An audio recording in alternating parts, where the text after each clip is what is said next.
written by Ryan Holiday, a modern philosopher and author who delves deep into the human psyche.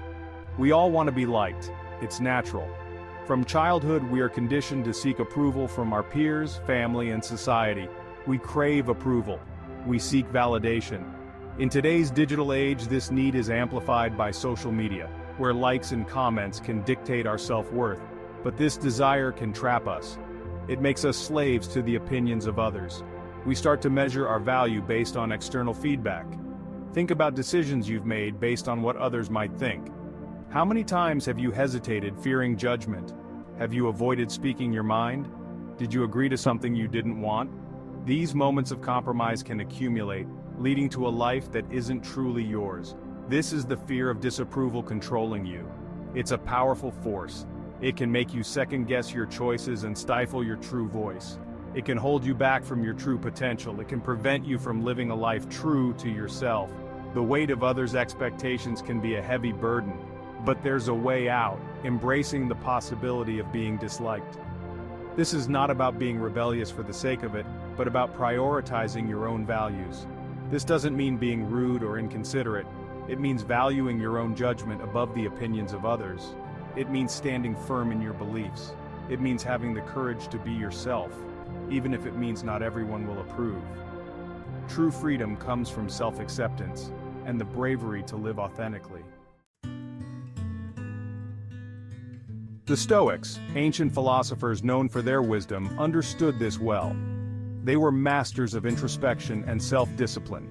They believed in focusing on what they could control, their own thoughts and actions. This focus allowed them to maintain inner peace amidst external chaos. They practiced indifference towards things outside their control, including the opinions of others. This practice helped them remain unshaken by external events. This indifference wasn't about apathy or coldness, it was about freedom. Freedom to be true to oneself without being swayed by external pressures. Freedom from the anxiety of seeking approval. They understood that true contentment comes from within. Freedom to live according to their own values. They prioritized personal growth and integrity over societal expectations. The Stoics taught that the only true good is virtue. Virtue, for them, was the highest form of human excellence. Things like fame, wealth, and even the approval of others are indifferent. They don't inherently make us good or bad. These are external factors that should not dictate our self-worth. By embracing this philosophy, we can free ourselves from the chains of external validation. We can break free from the need to conform. We can begin to live a life driven by our own internal compass, not the fleeting whims of others. This is the essence of a Stoic approach to life. History is filled with Stoics who embraced being disliked. Consider Cato the Younger, a Roman senator known for his unwavering principles. He stood against the tide of popular opinion, even when it made him enemies. Another example is Epictetus, a former slave who became a renowned philosopher. He taught that we should focus on what we can control, like our own judgments and reactions, and accept what we cannot. These Stoics and many others understood that true strength lies in following your own path, even when it's unpopular. They knew that the price of seeking constant approval is too high. It means sacrificing your integrity and individuality. In today's world, the pressure to be liked is even more intense. Social media bombards us with images of perfection and popularity. It's easy to get caught up in the comparison game, constantly seeking validation through likes and followers. But the truth is, social media often presents a distorted view of reality. It's a highlight reel, not the whole story. Chasing likes and approval online can lead us further away from our true selves, not closer. It's not just social media. We face pressure to conform in our careers, relationships, and everyday lives, but the Stoic principles remain timeless.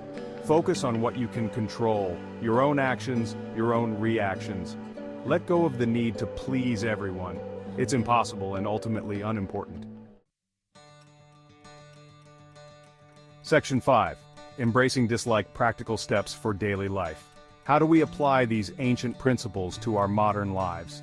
In a world that's constantly connected and always on the go, it can be challenging to stay true to ourselves. Start by examining your own motivations. Take a moment each day to reflect on why you make the choices you do. Are you making choices out of fear of judgment? Are you worried about what others might think of you? Are you silencing your true voice to avoid disapproval? Practice mindfulness. Spend time each day in quiet reflection. Become aware of your thoughts and reactions. Write them down in a journal to better understand your inner world. When you feel the need for approval, acknowledge it, but don't let it control you. Take deep breaths and center yourself. Remind yourself that you are not defined by the opinions of others. Start small. Use positive affirmations to reinforce your self-worth. Voice your opinion even if it's different. Share your thoughts in meetings or group discussions. Say no to a request that doesn't align with your values. It's okay to set boundaries and prioritize your own needs.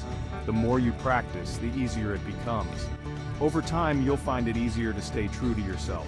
Remember, embracing being disliked doesn't mean being disagreeable. It's about authenticity. Be genuine in your interactions.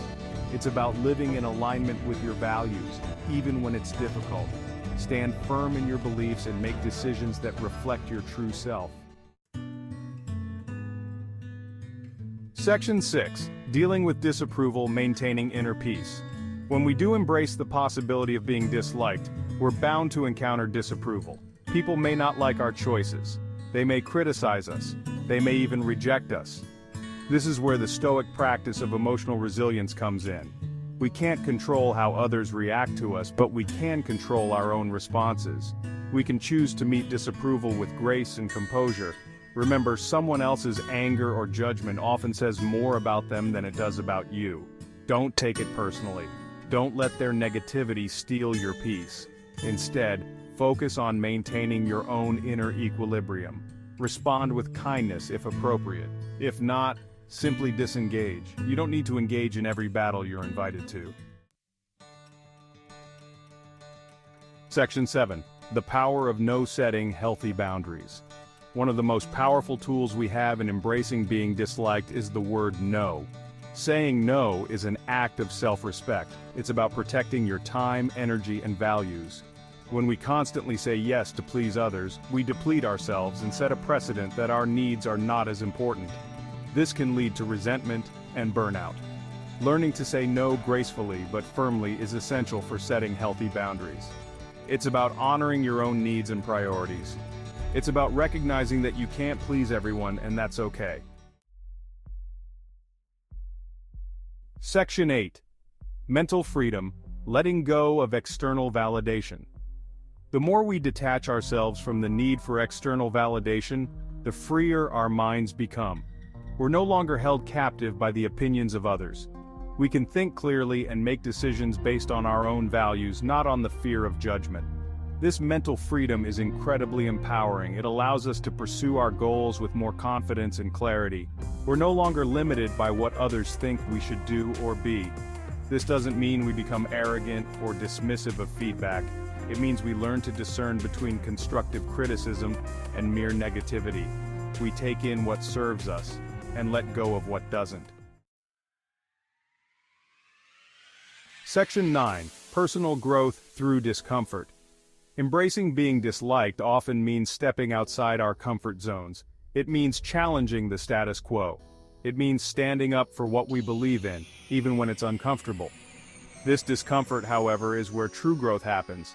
It's through facing our fears and challenging our limiting beliefs that we discover our true strength and resilience. When we allow ourselves to be disliked, we open ourselves up to new experiences and perspectives. We learn to navigate difficult situations with more grace and confidence. We become more resilient, more adaptable, more ourselves. Section 10. The strength in being disliked. There's a certain strength that comes from embracing being disliked. It's the strength of conviction, of integrity, of authenticity. It's the strength to stand alone, to be true to yourself, even when it's not easy. This strength is not about being aggressive or confrontational, it's about quiet confidence. It's about knowing your worth from within, not seeking it from others. People can sense this inner strength. They may not always agree with you, but they'll respect your authenticity. They'll admire your courage to be yourself. Section 11. Embrace your path. A call to courage. Embracing being disliked is not a destination, it's a journey. It's a continuous process of self-discovery, of letting go, of embracing our true selves. It's a call to courage, to authenticity, to living a life true to our own values. It's about recognizing that the opinions of others, while sometimes relevant, ultimately don't define us. So embrace the possibility of being disliked. Free yourself from the need for constant approval. Step into your own power, your own truth, your own unique path. The world needs your authentic self, even if not everyone is ready to embrace it.